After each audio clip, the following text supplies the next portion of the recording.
내 영혼아 여호와를 송축하라. 내 속에 있는 것들아 다 그의 거룩한 이름을 송축하라.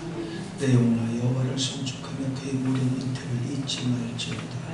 그가 내 모든 죄악을 사하시며 내 모든 병을 고치시며 내 생명을 파멸해서 속량하시고 인자와 긍휼로 간을 씌우시며 좋은 것으로 내 소원을 만족해 하사 내 척추는 독수리같이 새롭게 하시는도다.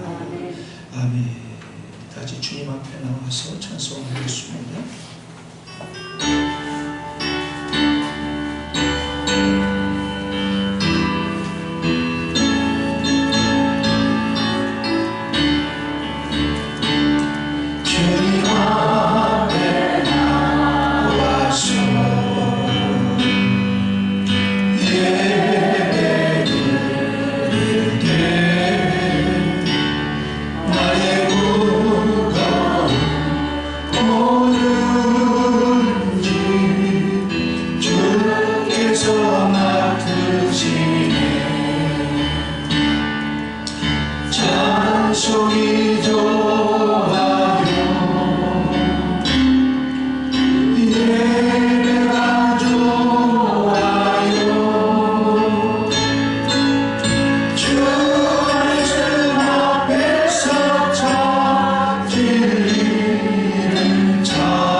성시교도 45번입니다.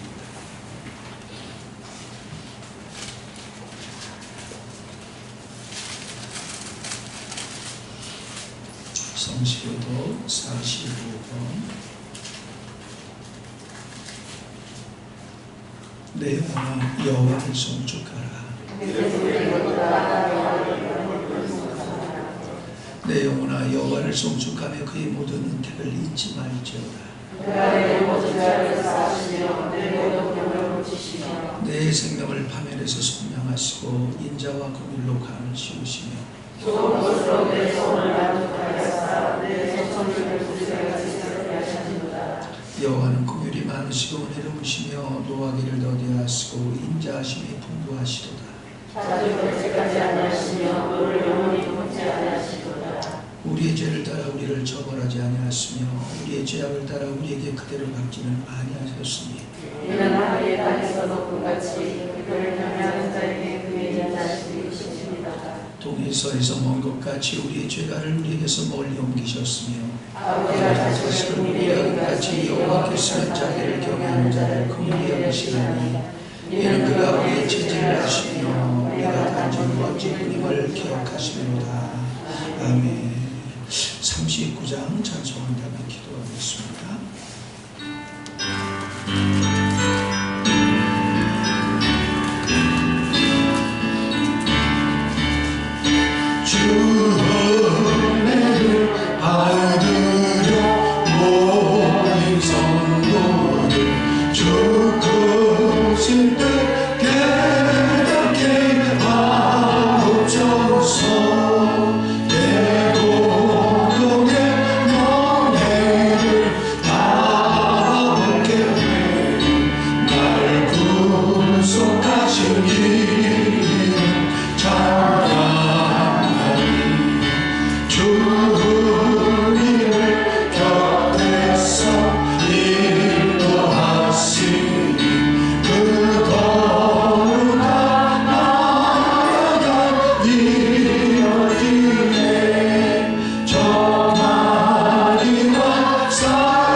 이리오 진리오 성령 되신 아버지 하나님, 주님의 은혜와 사랑을 감사를 드립니다. 한 주간 노침에 날개를 품어주셨다가 두고를 간날 저들이 허락하시어 아버지 하나님 앞에 나와 예배하게 하시니 감사를 드립니다. 하나님, 정말 이 소돔과 고모라 같은 세상에 살면서 하나님의 자녀로서 구별된 삶을 살지 못하고 하나님 불의와 타협하고 하나님이여 나도 모르게 하나님을 부인하고 살아갈 때가 얼마나 많았는지요. 하나님 용서하여 주시옵소서. 그래서 하나님 귀한 예배를 통하여서 아버지 하나님, 우리가 주님만 입으로만 입술로만 주여 주여 부르지 않게 하시고 귀한 예배를 통하여서 귀하게 구별된 삶을 살 수 있도록 오늘도 하나님께서 역사하시고 축복하여 주시옵소서. 인간의 힘으로 노로 되지 않아 하나님께서 주시는 모든 것들을 할 수 있사오니 하나님 역사하여 주시옵소서. 형식적인 예배가 되지 않게 하시고 성전 뜰만 받고 돌아간 하나님의 심령이 되지 않게 하시고 하나님 앞에 온전히 받으시는 예배, 지성소 안에 들어가는 예배가 되어줄 수 있도록 성령 이 시간도 임재하시고 역사하여 주시옵소서. 아버지 하나님, 귀한 재단을 세우시고 영광받기를 원하시는 아버지 하나님, 귀한 재단이 하나님의 구원의 방주가 되어줄 수 있도록 하나님께서 역사하여 주시옵소서. 많은 영혼들이 이 재단을 통하여서 영혼이 구원받게 하시고 실족한 영혼들이 아버지 코로나에서 나태된 영혼들이 하나님 회복되어지는 역사가 나타날 수 있도록 하나님의 무신령들을 하나님께서 보내주시어서 하나님 역사하여 주시기를 원하고, 그래서 귀한 교회가 사마리아 땅까지 복음이 증인되게 하신 말씀을 하나님의 준행할 수 있는 귀한 아버지 재단이 되어줄 수 있도록 성령님이 역사하여 주시옵소서.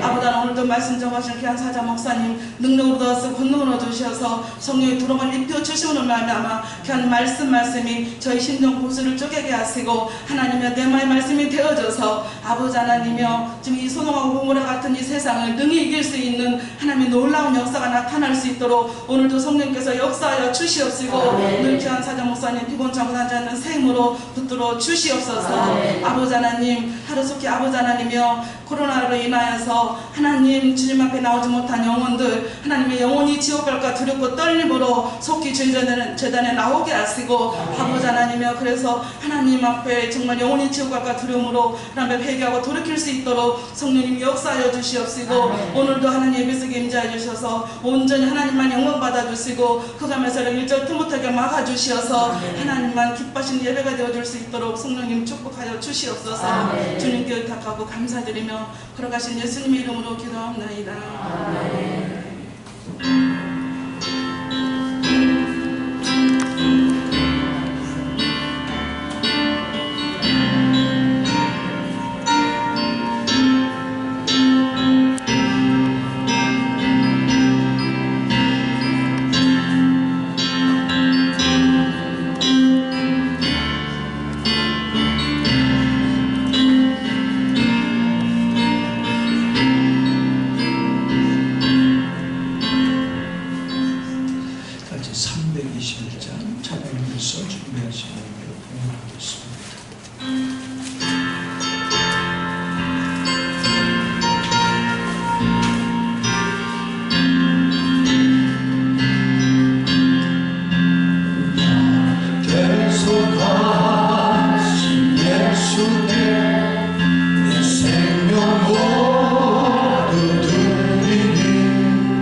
전 세계 곳곳마다의 전쟁으로 얼마나 많은 영혼들이 하나님 비참하게 세상을 떠나는지 모릅니다.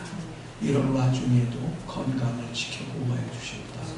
주의 첫날을 맞이해서 이 날이 여호와의 날이요 성일이기에 모든 바쁜 일과를 뒤로 젖혀놓고 먼저 주의 전을 찾아 예배하오니 우리 몸을 거룩한 산재물로 드리오니 받으신 표시로 하나님 성령께서 임재하셔서 저들을 지으신 고상한 목적에 따라 살아갈 수 있도록 말씀을 생명으로 취하고 음식으로 취하고 음료로 취하게 하셔서 거룩한 이정표를 발견하게 하시고 요리 방하는 삶을 접게 하시고 믿음의 주여 온전케 하신 주 예수를 바라보고 다른 들치는 기회가 되게 해 주옵소서. 오늘도 주의 계명에 따라 주님을 사랑하고 10의 1조, 주정원금, 선경원금, 건축헌금 구별해 드립니다. 또 각자 개인적으로 기념할 만한 일을 맞이해서 성도들을 애찬을 준비하기 위하여 예물을 구별해 드립니다. 성전 안팎을 가꾸며 늘 성실하게 피지땀을 흘리는 여종들과 남종들도 있습니다. 3층에서 하나님 어린아이들을 살리겠다 고군분투하는 교사들도 있습니다. 일일이 낱낱이 기억하셔서 하나님은 만물이 여김을 받지 아니하시사 사람이 무엇을 심든지 그대로 거두게 하신다고 약속하셨사오니 하늘 농부의 삶이 얼마나 가치 있는 삶이고 하나님 행복하고 건강한 삶인지 경험하고 간증하며 살아가는 저들 되게 하셔서 세상에서 손가락질 받지 않게 하시고 하나님의 사랑을 아버지 만천하에 드러내게 하시되 여호와의 간증계가 되게 하소서. 저들의 일거수일투족만 보면 하나님의 살아계심이 목도되어져 한편으로는 부끄러운 줄 알게 하시고 한편은 매력에 사로잡힌 바 되어서 저들의 영혼을 살려서 하나님 앞에 제물로 드려지는 하나님의 성도들 되게 해 주옵소서. 물질 때문에 세상으로 흔들리지 않게 하시고 사람과 환경에 휘둘리지 않게 하시고 물질 얻을 능을 주신 주님을 찬양하며 하나님 것 이웃 것 내 것 구별할 줄 알게 하소서.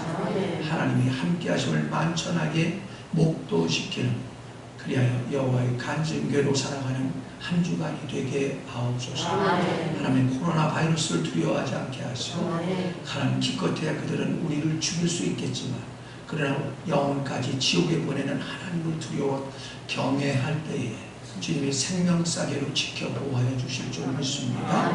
주님께서 이미도 약속하신 것처럼 성경에 이르되 저를 믿는 자 부끄러움 당하지 아니하리라 하셨으니 철저히 주를 의지함으로 하나님 모든 질병으로부터 보호받게 하시고 부끄러움 당하지 않는 한 주간이 되게 하옵소서. 믿사옵고 감사하오며 주 예수님의 이름으로 축복하며 기도하옵나이다. 아멘. 같이 주복 물음표를 보십시오. 그리스도를 사는 것 타이틀이 기록되어 있는데요. 나의 간절한 기대와 소망을 따라 아무 일에든지 부끄럽지 아니하고 오직 전과 같이 이제도 온전히 담대하여 살든지 죽든지 내 몸에서 그리스도가 존귀되게 하나니 이는 내게 사는 것이 그리스도니 죽는 것도 유익함이니라. 빌립보서 1장 20절에서 21절인데요. 그 다음 말씀 읽겠습니다. 시작.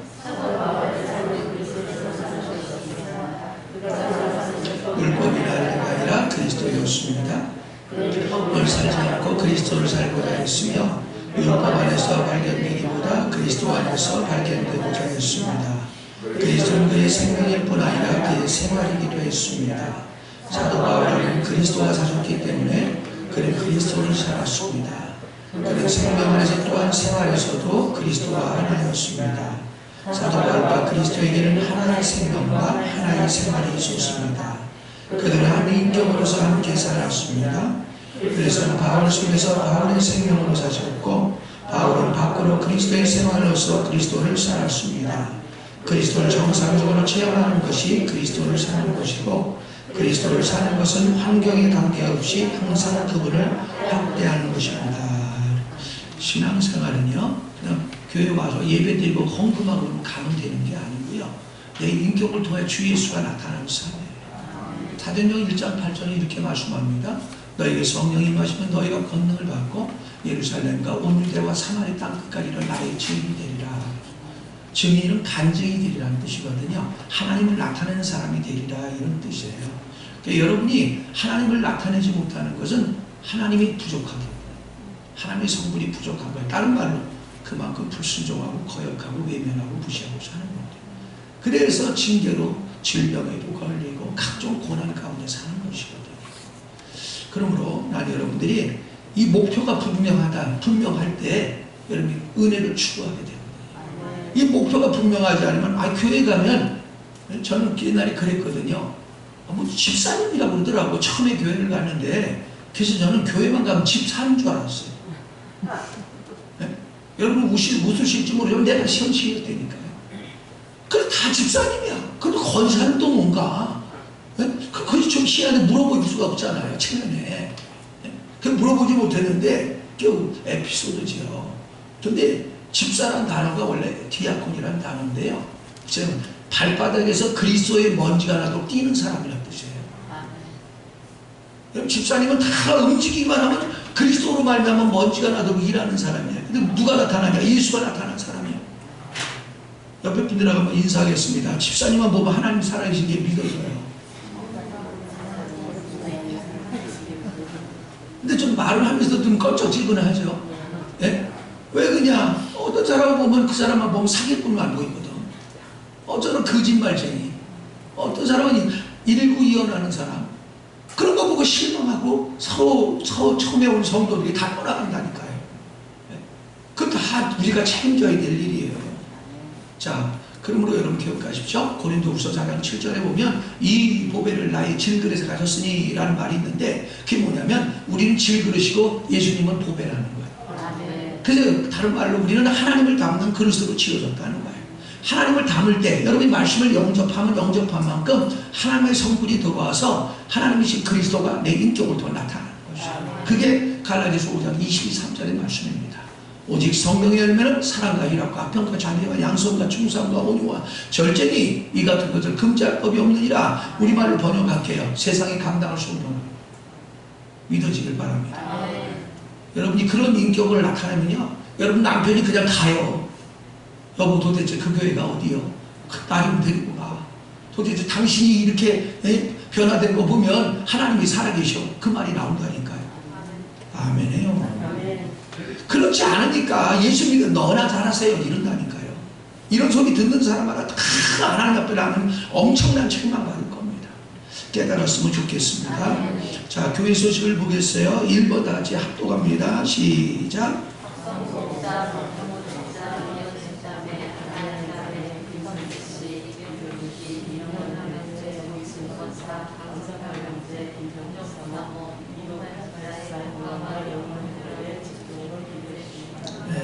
이분의 병 증세를 내가 얘기하면 하루 종일 얘기해야 돼.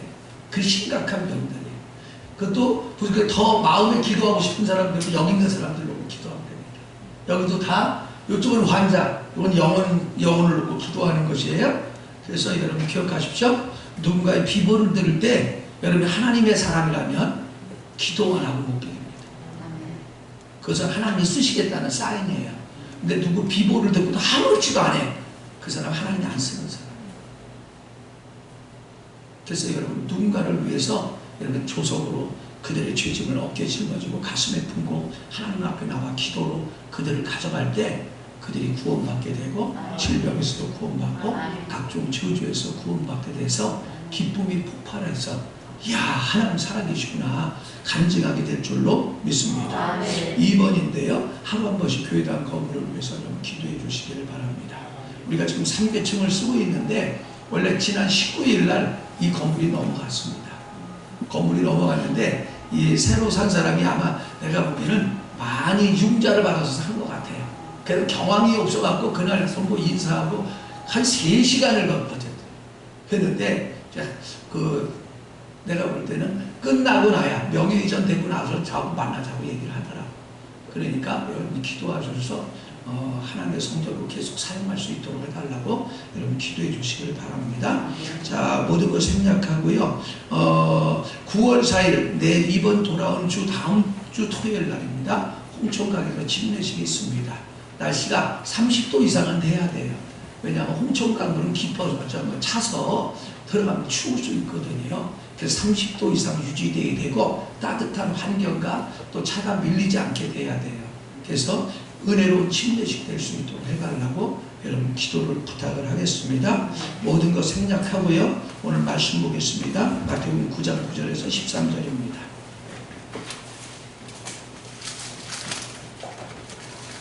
마태복음 9장 9절에서 13절입니다. 신약성경 13페이지입니다. 다같이 합독하겠습니다. 시작. 예수께서 그것을 떠나 지나가시다가 마태라는 사람이 세간에 앉아있는 것을 보시고 이르시되 나를 따르라 하시니 일어나 따르느니라. 예수께서 마태의 집에서 앉아 음식을 잡수실 때에 많은 세리와 군인들이 와서 예수와 그의 제자들과 함께 앉았더니 바리새인들이 보고 그의 제자들에게 이르시되 어찌하여 너희 선생은 세리와 죄인들과 함께 잡수시느냐. 예수께서 들으시고 이르시되 건강한 자에게라 의사가 쓸데없고 병든 자에게라 쓸데있느니라. 너희는 가서 내가 금요를 원하고 제사를 원하지 아니하노라 하신 뜻이 무엇인지 배우라.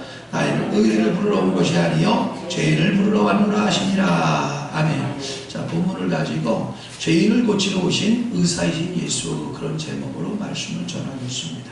옆에 분들하고 인사하시죠. 모든 병에서 노인 받읍시다. 여러분이 말씀을 많이 읽고 묵상하면 묵상한 만큼 내 죄가 드러나요. 죄는 다 우리를 병들게 만들어요. 제가 보건대 대부분의 성도들이 생각이 병들었습니다. 생각이 병든 사람은 치료가 안 됩니다. 생각은 우리 사람의 입구예요. 입구가 막혀져 버려요.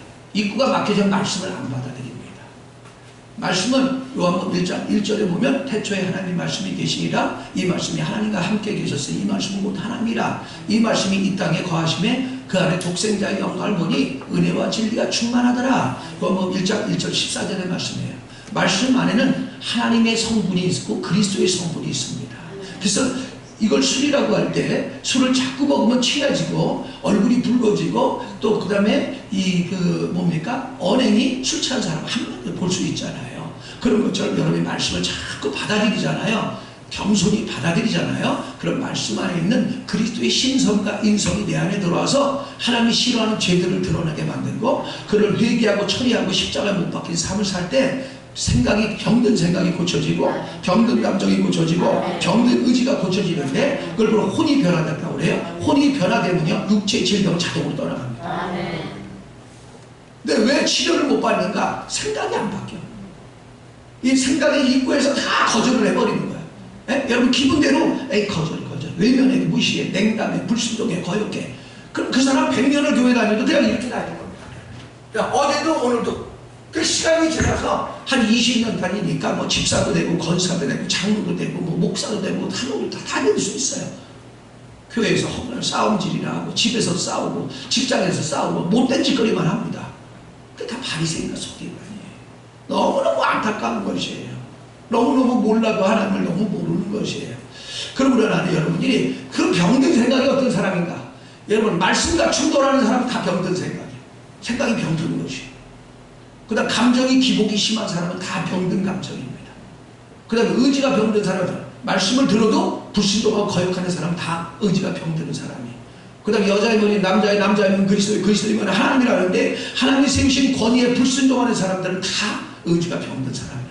그 사람은 육체는 자동으로 병들어 버립니다. 왜? 악한 영이 들어와 버립니다. 그러므로 난 여러분이 병든 생각이 치료받고 병든 감정이 치료받고 병든 의지가 치료받고 병든 양심이 치료받아서 육체의 질병에서 해방되어져서 일평생 병이 어떠하지 마시고 여호와 한 분만으로 족합니다. 말씀으로 족합니다. 그런 고백을 하고 간증하며 살아가시길 축원합니다. 자, 그렇다면 본문을 통해서 깨달을 게 뭐냐면 첫째, 세리 마태를 부르신 예수님입니다. 다 같이 구절을 읽겠습니다. 시작.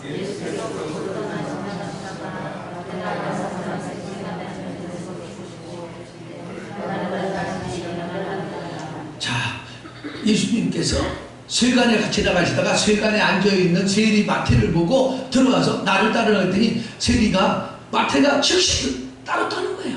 모든 걸 버리고. 여러분 이상하지 않아요? 저는 이 성경을 읽을 때마다 참 기가 막히다. 어떻게 따르냐고요. 이게 말도 안 되는 소리예요. 이것도 마태복음 4장 17절에 그런 말씀이 있어요. 갈릴리 호수에서 낚시를 어업을 하는 시몬 베드로라는 사람이 있었는데 시몬 베드로를 보자마자 너는 나를 따르라. 내가 너를 고기를 낚는 어부가 아니라 사람을 낚는 어부가 되게 하리라. 그때 성경이 이렇게 말해요. 그가 배와 그물을 두고 예수를 쫓으니라. 할렐루야. 자, 이게 무슨 얘기일까? 사도행전 7장 2절에서 4절을 한번 찾아주세요.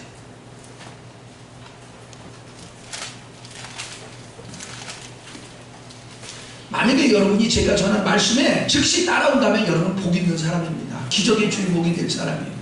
그러나 대부분 안 따라오거든요.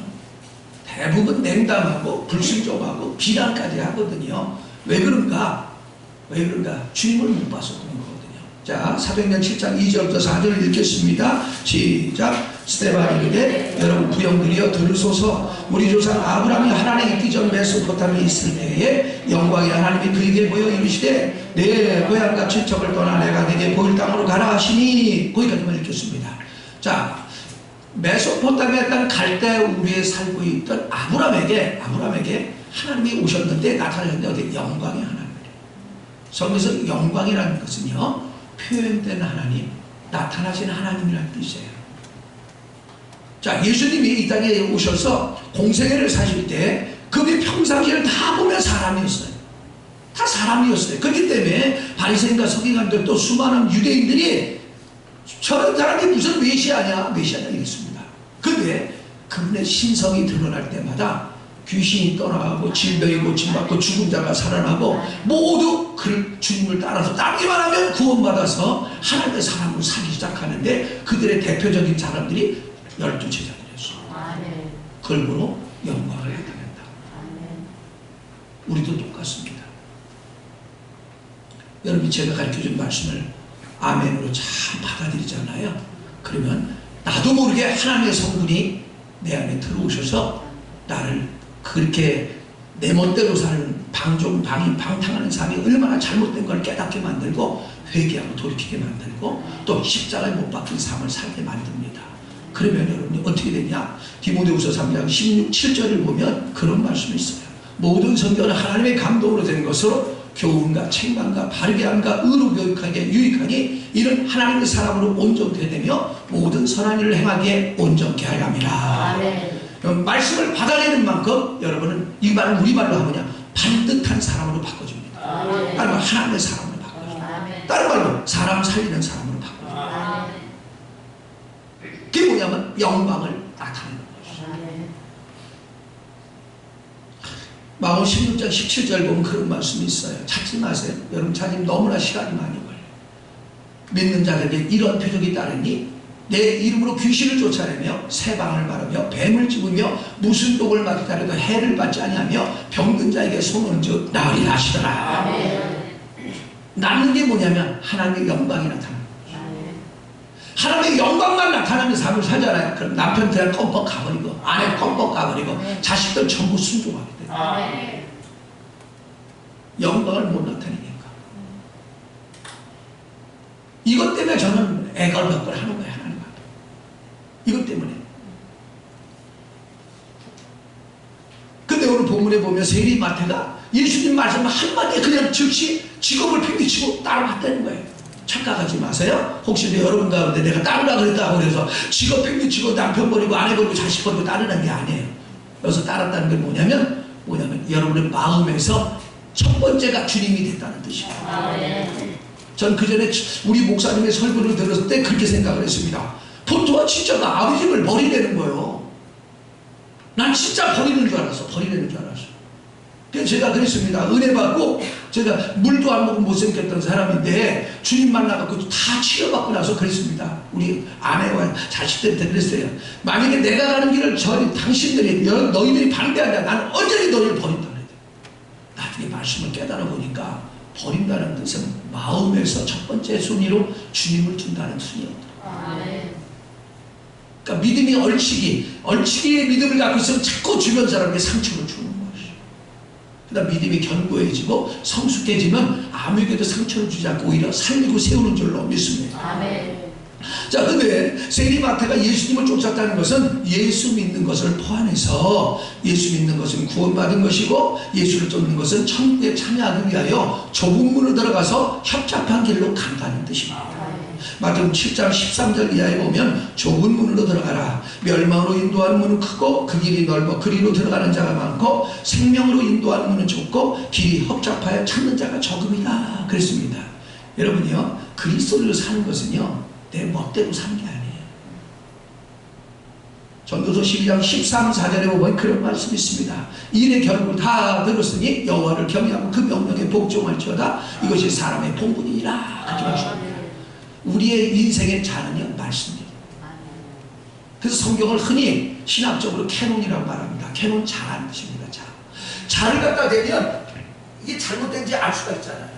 여러분 말씀을 갖다가 여러분 딱 갖다 대보면 여러분이 신앙이 잘못된지 인생이 잘못된 그냥 알 수가 있습니다. 그러므로 여러분 누군가를 잴 때 말씀으로 재는 거고 은혜로 재는 것이지 내 기준으로 하는 건 다 애굽 여인 하나를 취해서 바로 이스마엘을 낳는 것이에요. 여러분 남을 비판하고 비난하고 뭐가 이렇게 부정적인 말을 하는 사람은 다 애굽 여인 하나를 취한 거예요. 애굽 여인 하나를 취했다는 것은 바로 세상을 취하고 세상을 사랑해서 바로 타락한 육신의 오감 따라 말하는 사람을 말합니다. 그러면 여러분 하나님한테 외면당하고 하나님의 축복이 없습니다. 근데 오늘 교회들이 그러잖아요. 흔히 막 다투는 사람들이 있잖아요. 우리 교회는 그런 사람이 한 분도 없는데 맨날 싸우는가요? 아멘도 못하고. 여러분요 그 기억하세요. 부부간에 싸우거나 교회에서 싸우거나 직장에 싸우는 사람 다 애국년을 하나를 취한 사람. 그런 사람 축복이 하나도 없어요. 불행과 저주가 딱 쫓아다닙니다. 왜냐하면 여러분이 세상 가치관으로 사는 사람은 항상 다툼을 주발해요. 그렇기 때문에 어려움을 당할 수밖에 없는 것이에요. 자, 그러므로 여러분 말씀대로 가는 것은요, 우리 말씀은요, 내가 말씀대로 살 방법이 없습니다. 전 제 힘으로 말씀대로 살 재간이 없어요. 주님 앞에 엎드려서 영 안에 살 때 말씀대로 살아치는 거예요. 그래서 믿음이라는 건 수동대로 돼 있지 능동대로 돼 있지 않아요. 자, 그러므로 여러분 주님을 진짜 섬기고 여러분이 진짜 성경의 약속의 복이 내게서 이루어지기를 원하거든 여러분 멋대로 살지 마시고 말씀 따라 살기를 바랍니다. 그러면 하나님이 그렇게 말씀해요.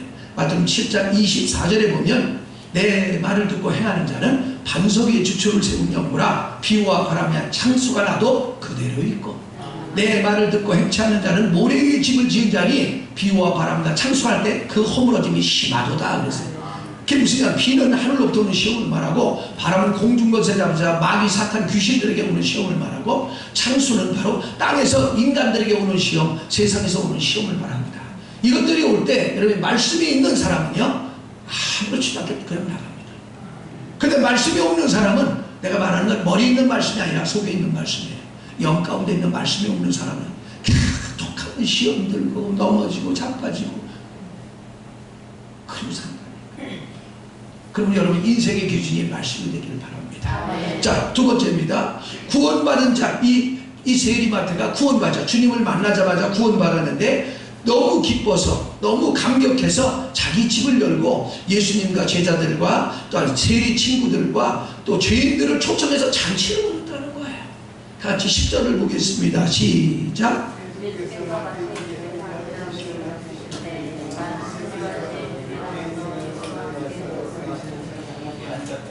자, 여러분요, 이 무슨 얘기냐면 예수님을 모셔다가 마태가 자기 집에서 죄인들을 초청하고 세리들을 초청해서 잔치를 벌였다는 거예요. 예수님이 그 자리에 있다는 게 뭐냐면 하나님의 임재가 있었다는 거예요. 여러분요, 성령이 임재하잖아요. 그럼 귀신 떠나가고 질병이 떠나버리고 사람이 고쳐져버립니다.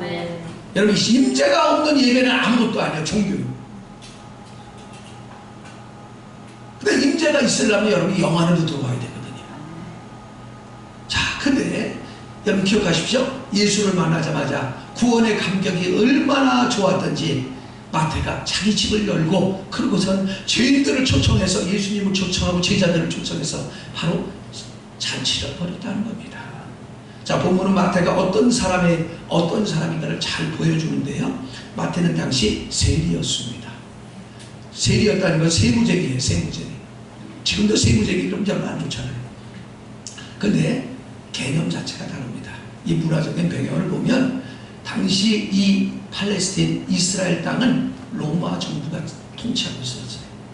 근데 로마 정부에서 가정한다면 서울시에 로마 정부가 통치합니다. 그럼 서울 시민들에게 1억의 세금을 납부하라. 그러면 세무장이 어떻게 하냐? 한 5억쯤 세금을 빼립니다.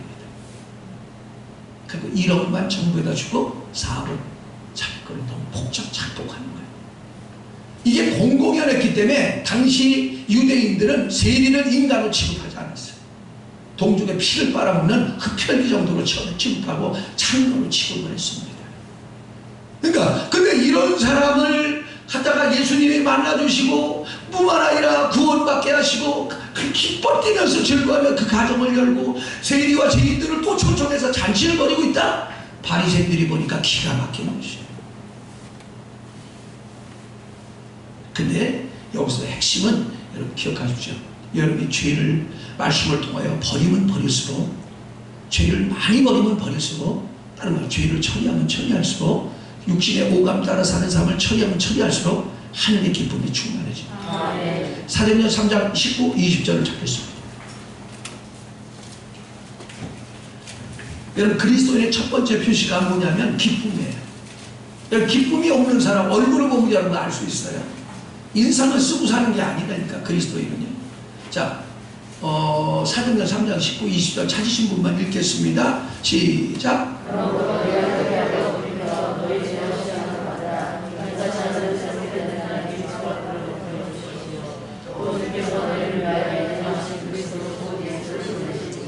자, 이게 무슨 얘기냐면 이런 거예요. 여러분이 말씀을 통해서 죄를 깨달아. 하나님과 충돌한 건 다 죄입니다. 죄는요, 예수께서 십자가 못 박혀 죽으실 때, 피 흘리실 때 그분을 영접하는 순간 과거의 지은 죄, 현재의 지은 죄, 미래의 지은 죄까지 십자가에서 다 이루어졌습니다. 근데 그게 내게 적용되는 시점, 주관적이 되게 될 거냐.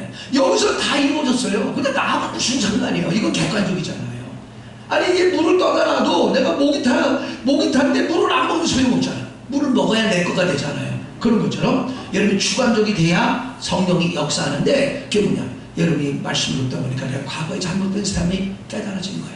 그때 요한일서 1장 9절에 보면 주님은 의로우시고 미쁘사 죄를 자백하면 모든 죄를 용서하시고 모든 불을 깨끗게 하신다니 라는 말씀처럼 여러분 주님 앞에 자백하는 거예요. 내가 이런 죄를 줬습니다.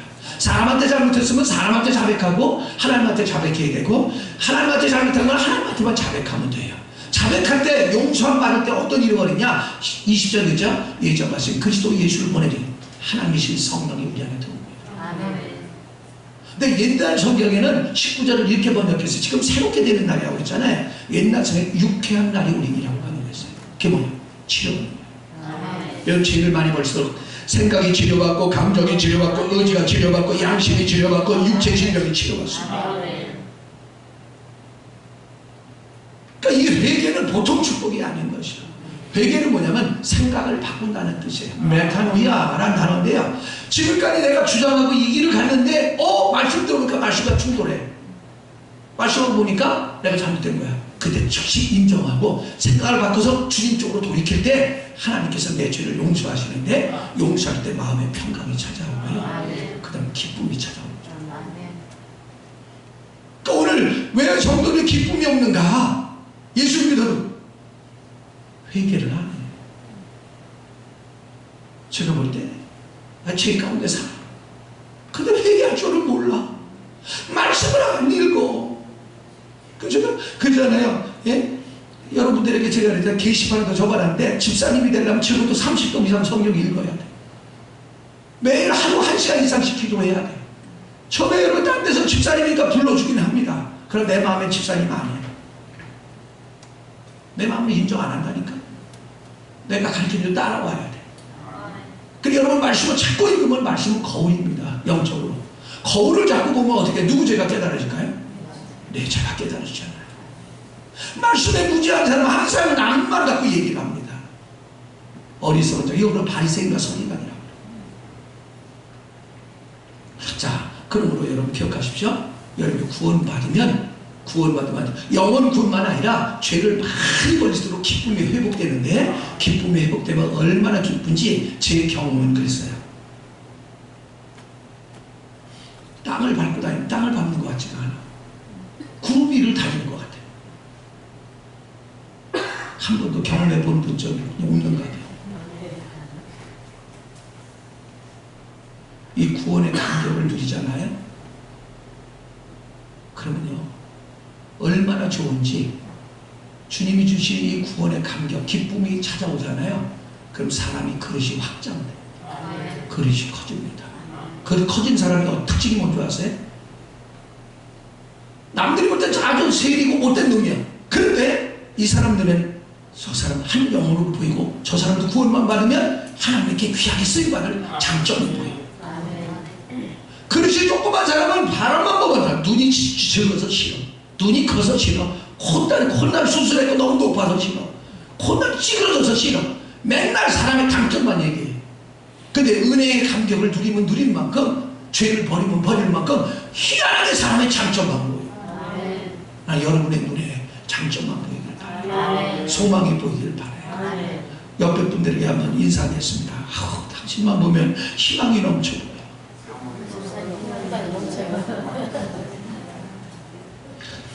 전 솔직히 그래요. 오늘 새벽에도 이제 혼자 기도했는데, 여러분 희망이 없으면 그 사람 기도 안 해요. 희망이 있어야 기도를 하지. 근데 지금까지 내가 보면요, 맨 처음에 속상해서, 아이고 어떻게 저렇게 말을 안 들어놓고 전문약으로 사는가 막 속상한 거야. 속상하는데 그렇게 말을 해놓고 기도할 때 보면 여전히 기도하고 있어. 예? 근데 어떤 데 그래, 야 미친놈아 너 뭐 하는 거냐. 어? 말로는 말이야, 말 써먹을 때도 없다고 그래놓고 왜 너는 또 기도하고 있는 거야, 목구멍이 시도로. 왜냐면 하나님이 그를 사랑하자 기도를 시키는 거야. 또 한 번 옆에 분들에게 인사하겠습니다. 절망하지 마. 너를 놓고 누군가 기도하고 있어. 자, 근데 여러분 생각해봐요. 이렇게 사람도 사람 같지도 않은 사람을 취급하는 세리를 하나님이 주님이 구원시켜서 사도로 썼다는 거야. 사도 제자예요, 제자. 예? 그러면 우리는 말할 것도 없죠. 다시 말할게요. 누구든지 영접하는 자, 그 이름을 믿는 자는 하나님의 자녀가 되는 것을 주셨습니다. 믿어지기 바랍니다. 여러분이 말씀을 거절하니까, 냉담하니까 구원의 감격을 못 누리는 것이에요. 받아들이기만 하면 은혜를 받게 되고, 은혜를 받게 되면 어떻게 하냐. 제일 먼저 내가 은혜를 받잖아요. 그럼 마음이 넓어진다고 그랬잖아요. 구원의 감격을 누릴수록 내 그릇이 자꾸 커집니다. 그러면 어떤 일이 뭐냐. 그렇게 가정을 열지 않고 구역 예배드려 뺀질거리고 하던 사람이 가정을 탁 열어 사람들을 막 불러다가 너도 구원받아야 돼, 너도 구원받아야 돼. 얘 그 질병 아무것도 아니야, 아무것도 아니야. 우리 목사님만 만나면 너 해결된다니까. 그리고 자꾸 문을 열고 예배를 드리기 시작하고 예배를 드리면 희한하게 그 사람이 구원받아서 나중에 보면 늦게 된 자가 먼저 됐냐고 그렇게 속을 썩던 사람이 그 사람이 고침받아서 의젓한 집사님이 되고 권사님이 되고 안수 집사님이 되고 장로님이 되는 줄로 믿으시기 바랍니다. 저 과거에 지금부터 40년 전에 저를 보면 여러분 다 기함할 거예요. 네? 기함할 거라고요. 쳐다보지도 않을 거라니까. 그분 만나면 바꿔져요. 주님만 만나면 바꿔지는 줄 믿습니다. 기억하십시오. 여러분 기쁨은요 어쩔 줄 몰라 하고 가정을 열었다는 건 뭔지 아세요? 마음을 열었고 그 다음에 영혼을 살리는 장점이 보이기 시작했고 그리고 어떻게 하면 저 영혼을 살릴까 해서 그들을 데려다가 살리려고 주님 모신 것처럼 목회자 모시고 제자들 모셔서 예배드리게 해서 바로 구원의 감격을 누리게 하는 줄로 믿습니다. 그걸 우리말로 전도라고 말을 하죠. 자, 세 번째, 이 일을 지켜보던 바리새인들이 주님을 비난하기 시작했습니다. 11절 보겠습니다. 시작. 바리새인들이 보고 그의 제자들이 이르되 어찌하여 너희 선생은 세리와 죄인들과 함께 잡수시느냐. 자, 당시 바리새인들은요 어떤 사람들이냐면 교회에서 사람들인데 이런 사람들이에요. 그렇게 주의 종들이 권면을 해도 말을 안 듣던 남북 이스라엘의 백성들이 북쪽에 있는 북이스라엘 왕국이 BC 722년에서 225년에 바로 바벨론과 아수르에게 망합니다. 그걸 보고도 남유다 왕국은 정신을 안 차려서 130년에 BC 622년에 결국은 아수르에게 망하고 납니다. 그것은 다시는 하나님의 선지자를 보내지 않아요. 그리고 신약이 오는 거예요. 그게 400년이에요. 그게 암흑시대라고 그래요. 신학적으로 중세시대 암흑시대라고 말합니다. 그 얘기 뭐냐면 이스라엘 백성이 타락할 대로 타락하고 하나님 무시하고 예배도 무시하고 제단은 무너지고 기도는 무너지고 멋대로 살으니까 하나님이 죄종을 안 보낸 거죠. 그러니까 날마다 외세의 침입을 받아서 종살이만 하고 두드러 맞고 내 것이 아무것도 없는 삶을 사는 거예요. 이스라엘 백성이. 그래서 그들이 세운 게 뭐냐, 야 우리가 거룩하게 살지 않고 예배를 무시해서 그래, 기도 안 해서 그래. 그래서 생긴 게 바리시즘이라는 파인데요, 바리시즘은 거룩한 파란 뜻이에요. 거룩하게 살아야 돼, 예배를 철저히 드려야 돼, 기도를 철저히 해야 돼. 시도를 너무 좋았어요. 이게 몇백 년 흘러가면서 어떻게 했냐, 겉 형식만 살아버린 거예요. 그럼 어떻게 했냐면 날마다 교회 안에 오면 이 사람들이 대부분 제사장이고 대부분 장로들이었거든요. 그러니까 이들이 와서 어떻게 했냐, 날마다 주의 백성들을 갖다가 그들이 통치하면서 우리말로 말하면 그런 거예요. 교회에서 기도도 안 하는 장로님이, 예배도 제대로 안 되는 장로님이, 하나님 뜻대로 살지도 않는 장로님이, 목사님이 자기 방법대로 끌고 가는 거예요. 그러니까 어떻게 되겠어요? 성도들은 말도 못하게 어려운 삶을 하는 것이에요.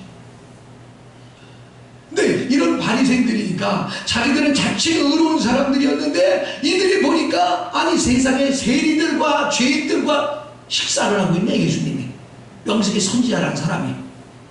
그들은 그분이 메시아라는 걸 몰랐거든요. 왜? 평상시 인간의 모습대로 있었으니까. 그러니까 비난하기 시작한 것이죠. 다시 말합니다.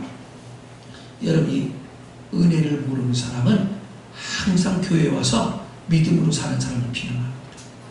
비판하고 정죄하고 판단합니다. 자기 타락한 육신의 오감에 맞아야 돼. 그러면 잘하는 것이고 그렇지 않으면 못하는 것이고 항상 기억하십시오. 바리새인들은 항상 교회에 와서 남들을 비난하고 정죄하고 판단하는 사람들이었습니다. 아까도 말씀드렸죠. 여러분이 은혜를 모르면 항상 남의 흠만 얘기합니다. 근데 은혜를 받으면 자꾸 상대방의 장점을 얘기합니다. 아멘. 할렐루야. 아멘.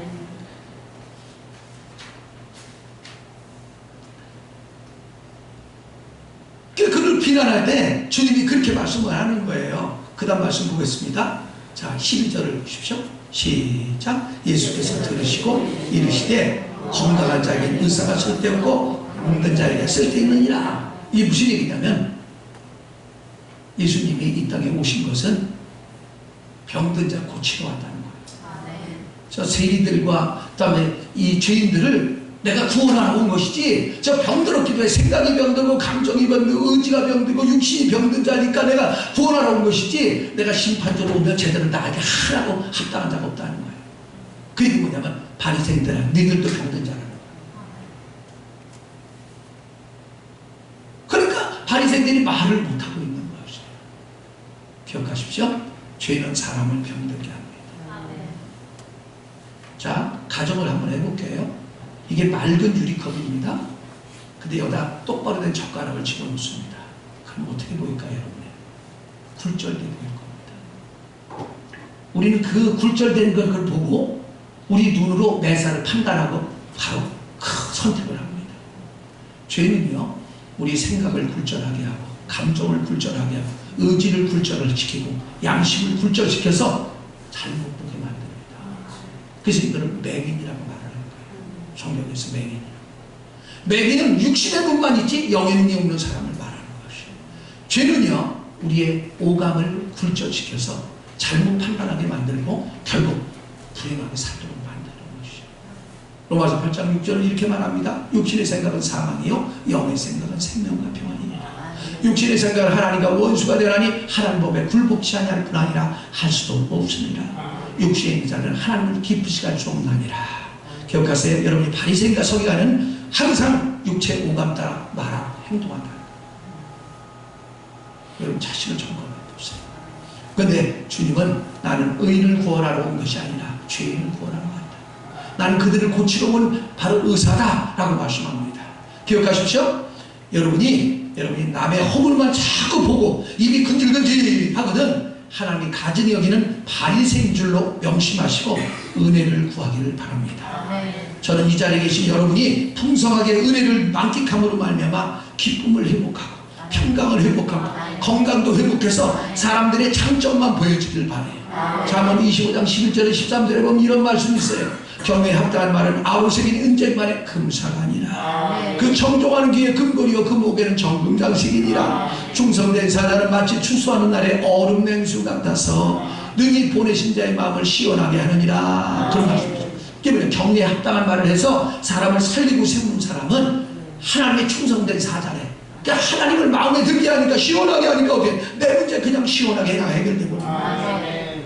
근데 거기에 보면 잠언 25장 11절에 보면 아우색인 은쟁반에 금사가 말이라.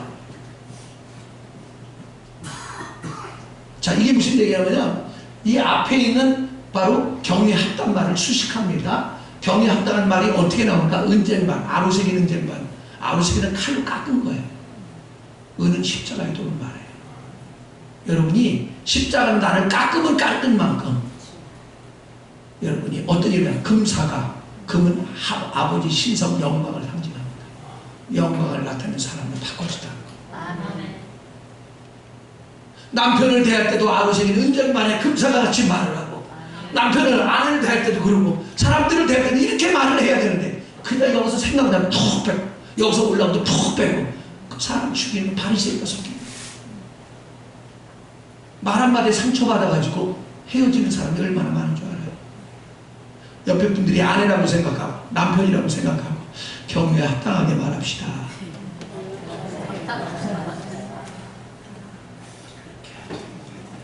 에베소 4장 29절을 보면 이렇게 말씀합니다. 물은 더러운 말은 너희 입 밖에 도내지 말고 오직 덕을 세우는 데 소용되는 대로 선한 말을 하여 듣는 자들에게 은혜를 끼치게 하라. 아멘. 할렐루야. 여러분, 은혜가 뭐예요? 삼일째 하나님의 역사예요. 여러분 그것만 아십시오. 여러분 말한 거 행동한 거 은혜가 역사하지 않는 말은 나중에 다 심판합니다. 농담 따먹지 않고 다 심판받습니다. 그게 마태복음 10장 36, 7절 말씀입니다. 너희가 무슨 무익한 말을 하든지 마지막 날 그날에 네 한 말이 너를 의롭다고 할 것이고 너를 불의하다 심판할 것이다. 이런 말씀이 있습니다. 그때 아마 통곡할 사람이 이 자리에 많을 거예요. 영적으로 보건데 여러분이 어려움 당하는 게 99%냐 내가 한 말을 다 잡힌 거예요. 내가 잘못 말했는데.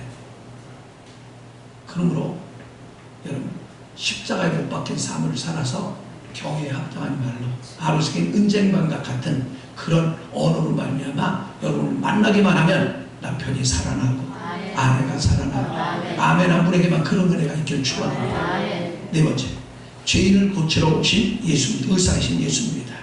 자, 12절 보겠습니다. 시작. 예수께서 그러시고 이르시되 건강한 자에게 의사가 쓸데없고 병든 자에게 선생님이라. 자, 본문에서 예수는 바리새인들에게 세리들과 죄인들은 병자이고 자신은 그들에게 심판자가 아닌 의로운 치유하기 위해서 오신 예수 의사라고 말씀을 했습니다.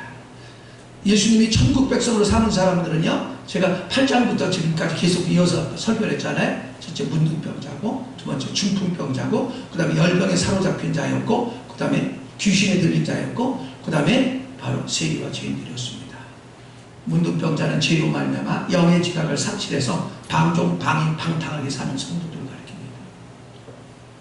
죄는요, 나의 영의 지각을 다 뺏어버려요. 그러면 어떻게 양심이 무뎌져 버립니다.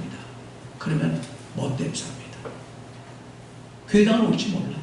자기 멋대로 살아. 아무리 말씀을 들어도 말씀에 관심이 없어. 난 문둥병자가 나는 해결받기를 바랍니다. 축복이 없어 그런 사람. 두 번째가 뭐냐면 중풍병자입니다. 중풍병자는 죄로 말미암아 기능을 상실해버린 사람이에요. 자, 예를 들게 오늘도 새벽에 기도하고 운동 갔다 왔는데 이런 사람이더라고. 예? 이 사람은 어디다 써먹을 거예요? 그 집안에 침밖에 될 게 없습니다. 이게 뭐냐? 죄를 처리할 줄 모르는 사람은 영적 기능을 나타나지 않아요. 그러면 교회에 부담을 시킵니다. 문제 덩어리예요. 부채 덩어리. 그게 중풍병자. 그 다음에 큰 열병에 걸린 사람을 치료받잖아요. 그게 시몬 베드로의 장모잖아요. 그게 뭐냐면 하나님이 싫어하는 것에 미쳐 사는 거예요. 어떤 사람은 놀러 다니는 데 미쳤습니다. 어떤 사람은 게임하는 데 미쳤습니다. 어떤 사람은 돈 버는 데만 미쳤습니다. 어떤 사람은 세상 어떤 것에 미쳤습니다. 다 열병에 걸린 자. 은혜 받으면 열이 떠나가. 헛되면서 열병과 미쳐서 사는 것이 다 정리되어버립니다. 그럼 어떻게 해요? 인격이 반듯해 서서 주님을 섬길 줄 알아서 하나님 것, 내 것, 이웃 것 구별할 줄 알게 돼요. 그게 열병 환자예요. 그 다음에 귀신 들린 자요. 귀신은 죄를 짓 때마다 귀신이 들어옵니다. 죄를 짓는 자가 마귀에게 속하나니 요한일서 3장 8절에 말씀. 귀신이 들어있는 사람의 특징입니다. 이 자리에 없으니까 내가 하는 거 아니에요.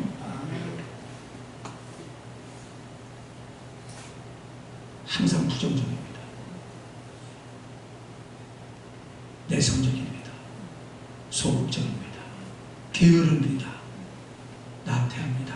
잘 싸웁니다. 시험이 잘 들어. 그 다음에 잔병치레가 떠나지 않습니다. 그리고 음란합니다. 악한 영상을 받습니다. 주님 만나면 회개하면 다 이것들이 떨어져 나가. 그럼 건강하게 바꿔지게 됩니다. 그리고 오늘 오늘 바로 세리로 이야기했습니다. 세리는 죄인입니다. 자, 그러므로 여러분 기억하십시오. 주님만 만나면 병든 생각이 고쳐지고 병든 감정도 고쳐지고 불순종과 거역의 의지도 순종과 복종의 의지로 바꿔지고. 잠언 16장 20절은 그렇게 말합니다. 삶과 말씀에 중요한 자는 좋은 것을 얻나니 여호와를 의지하는 자가 복이 있나니라. 말씀을 잘 받아들여야 돼요. 받아들인 만큼 여러분 바꿔집니다. 사람이 반듯하게 바꿔집니다. 그게 뭐예요? 치료받는 것이에요. 치료받는 거예요. 오늘 여러분이 열심히 따라오다 보면요, 어느 날 병이란 병이 다 어디 갔는지 몰라. 아유, 제 경험해 보니까 소주병도 떠나가더라고. 맥주병도 떠나가더라니까. 출애굽기 15장 26절을 찾고 끝내겠습니다. 출애굽기 15장 26절.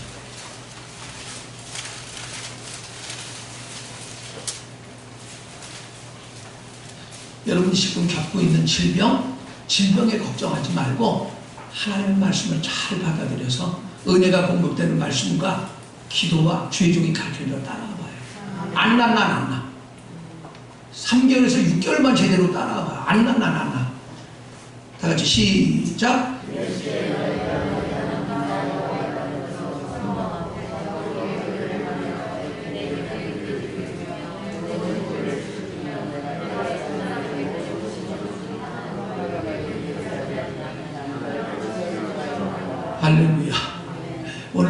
그런 기도했어요. 내게 맡겨준 성도들은 주님이 주신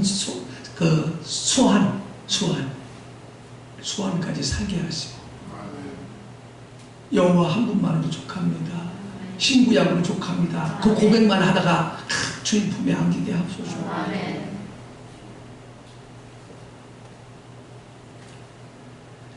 자, 그러므로 여러분 기억하시죠? 불법과 불의는 다 나 속는 거예요.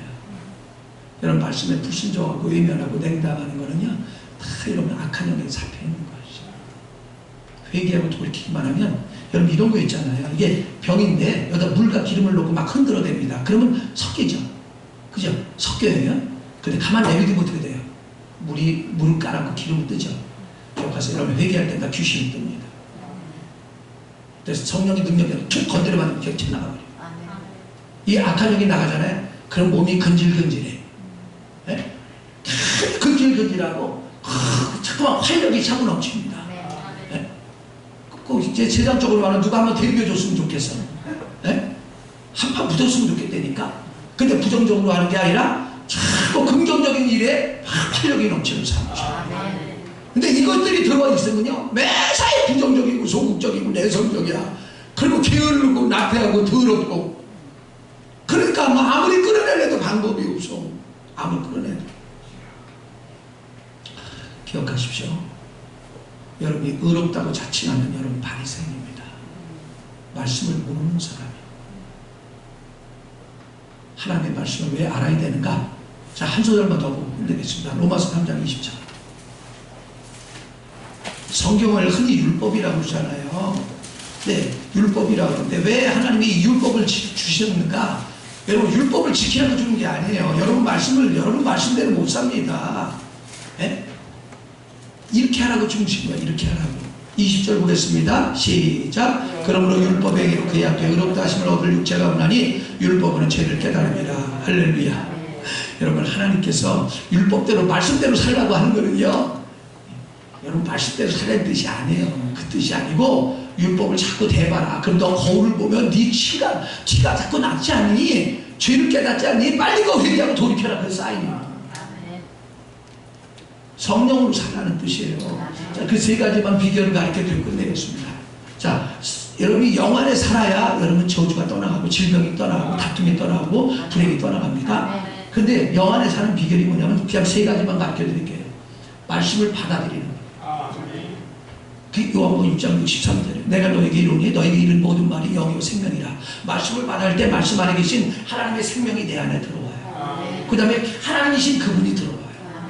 두 번째, 여러분이 철저히 말씀을 잡고 말씀을 들을 때 죄가 깨달아지니까 깨달을 때마다 즉시 회개하고 돌이킬 때 아까 사도행전 3장 19, 20절 그랬죠? 회개하고 돌이켜 죄 없음을 하라. 그럼 유쾌한 날이니 치료가 왔습니다.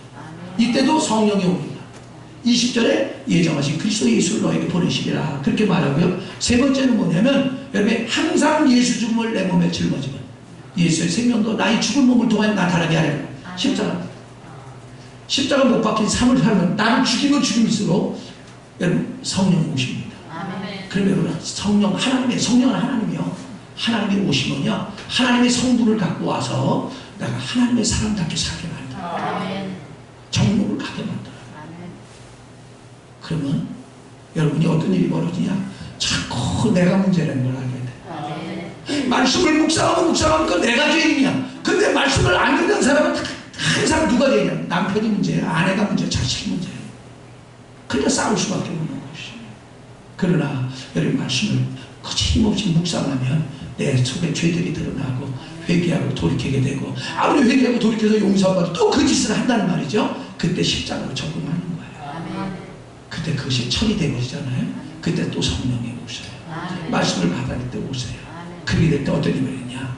병든 생각이 고침받습니다. 병든 감정이 고쳐져요. 병든 의지가 고쳐집니다. 그다음 병든 양심이 청결한 양심, 순수한 양심으로 바뀌어져요. 마태복음 5장 8절은 그렇게 말합니다. 마음이 청결한 자는 복이 있나니 저가 하나님을 볼 것이요. 하나님을 만나게 됩니다. 하나님만 만나면 모든 문제 다 해결되버려요. 인생의 분수령을 맞이하게 되지. 그렇게 병원만 쫓아다니는 사람이 교회만 쫓아다닙니다.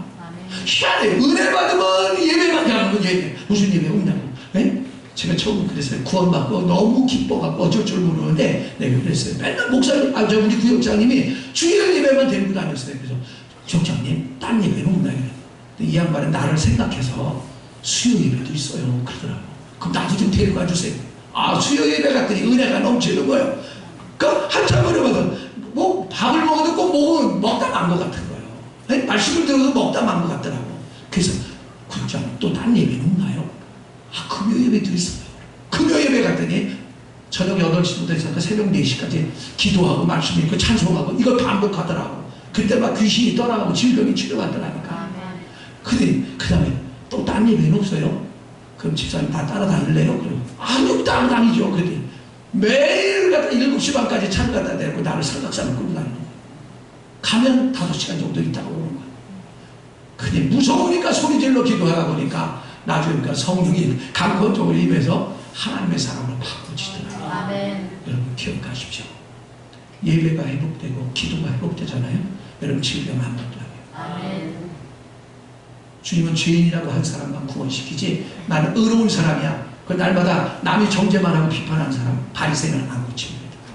그러므로 말씀을 상대해서 죄인임을 깨닫고 주님 앞에 자백만 하고 돌이킨다면 여러분 어떤 병도 근심도 걱정도 가슴 앓이 하는 것도 다 떠나가게 될 줄을 믿습니다. 아멘. 이 시간 기도할게요. 하나님 나도 말씀을 대면해서 말씀을 주야로 읽고 묵상함으로 말미암아 내 속에 감춰진 죄들이 다 드러나게 하시고 드러날 때마다 자백하고 돌이킴으로 말미암아 성령의 사람으로 바꿔줘서 병든 생각이 치료받고 병든 감정도 치료받고 불순종과 거역의 의지도 치료받고 육체의 질병도 치료받아서 활력이 차고 넘쳐서 나도 쓸모있는 사람이 되게 달라.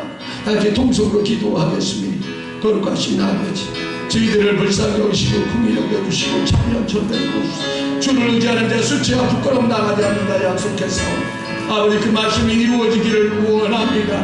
너희가 진리를 알지 진리가 너희를 자유케 하리라 약속하였사오니 하나님 진리를 경험함으로 자유하게 하옵소서. 질병에서 자유하게 하옵소서. 다툼에서 자유하게 하옵소서. 아버지 가난에서 자유하게 하옵소서. 각종 저주에서 자유하게 하옵소서. 주를 의지하는 자 부끄러움 당하지 아니함을 감사합니다.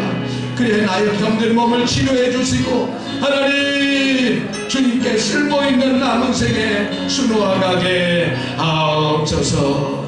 주 예수님의 이름으로 기도하옵나이다. 아멘. 다같이 471장 앉아서 찬송하겠습니다. 주여 나의 병든 몸을 지금 고쳐주옵소서. 여러분 몸이 병들었거든 몸이라고 하고 생각이 병들었거든 생각이라고 하고 감정이 병들었거든 감정이라고 고백을 하며 찬양을 불러보시죠.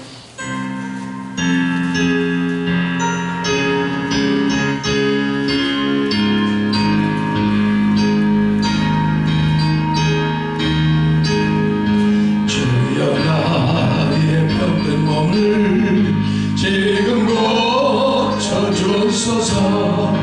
모든 병을 고쳐주만 주 약속하셨네. 내가 지금 굳게 믿고 주님 앞에 구하오니 주여 그 신권으로 곧 고쳐주소서. 나의 주님 뜻이라면 나를 고쳐주소서. 머리에 기름 붓고 나를 고쳐주소서. 모든 것을 다 바치고 간구하는 나의 몸을 지금 주의 약속대로 곧 고쳐주소서. 주를 위해 살겠으니 나를 고쳐주소서.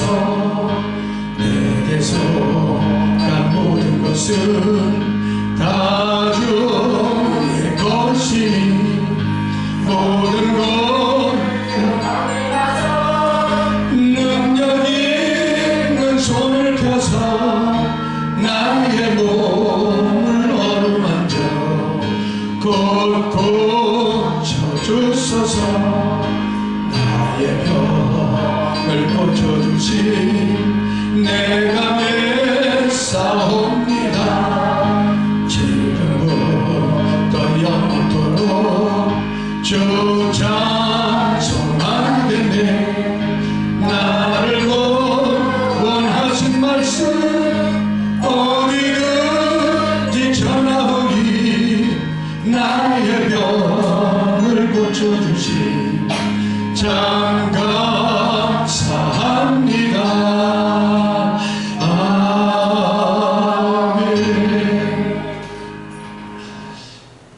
자에게 다른 표적으로 병든 자에게 숨어진 날이라고 약속하고 있어요. 여러분 믿음이 오거든 믿어지거든 아픈 부에 소원했어요. 주님의 역사는 너무 간단하고 쉽습니다. 세상 방법은 찝고 별짓 다 하고 후유증 다 옵니다. 결코 주님 의지하고 부끄러움 당하지 않게 합니다. 제가 수도 없이 고백하는 겁니다. 기도하겠습니다. 하나님 마음을 믿어 의에 이르고 입으로 신하여 구원에 이른다고 약속하셨습니다. 하나님 저들이 아픈 부에 손을 얹었습니다. 하나님이여 오늘 들은 말씀대로 하나님 바리새인 같은 서기관 같은 어리석은 삶 살지 않게 하시고 은혜를 만끽함으로 말미암아 구원의 감격으로 하나님 죄인들을 살리는데 앞장서게 하시고 먼저 그의 나라 의를 구할 때 이 모든 것 더하시마 약속하심을 주어가시고 순복하는 자에게 모든 필요를 안배하셔서 하나님이 역사하셨다고 간증하며 살아가는 남은 생에 되게 하옵소서. 믿는 자에게 다른 표적으로 내일 더러운 귀신을 쫓아내며 병든 자에게 손을 얹은 날이 하셨사오니 오늘도 말씀에 의지하여 손을 얹은 성도들을 기억하소서. 나사렛 예수 그리스도 이름으로 저주하노니 흑암의 곳에 더러운 귀신들아 병든 생각을 갖고 떠나가라. 병든 감정도 떠나가라. 불순종과 거역의 의지도 떠나갈지어다. 병든 양심도 떠나가라. 병든 육체도 떠나갈지어다. 하나님의 생명으로 충만할지어다. 주 예수를 면하니 원수막이 더러운 귀신들아 이미 십자가에 못 박힌 더러운 영들아 너희 거짓 증거를 갖고 거짓 느낌을 갖고 저들에게 다 떠나갈지어다. 주의 생명으로 충만케 하셔서 더 이상 부끄러움 당하지 아니하게 하옵소서. 이제는 우리 구주 예수 그리스도의 은혜와 마음을 가신 이 아버지 하나님의 놀라우신 사랑과 성령 교통하심이 믿고 의지하여 말씀을 받아들인 심령들마다 하나님 병든 생각은 고쳐지고 병든 감정도 고쳐지고 병든 의지도 고쳐지고 병든 양심도 고쳐지고 병든 육체도 고쳐지는 은혜를 만끽하며 간증하도록 이제부터 영원토록 저들과 함께 있을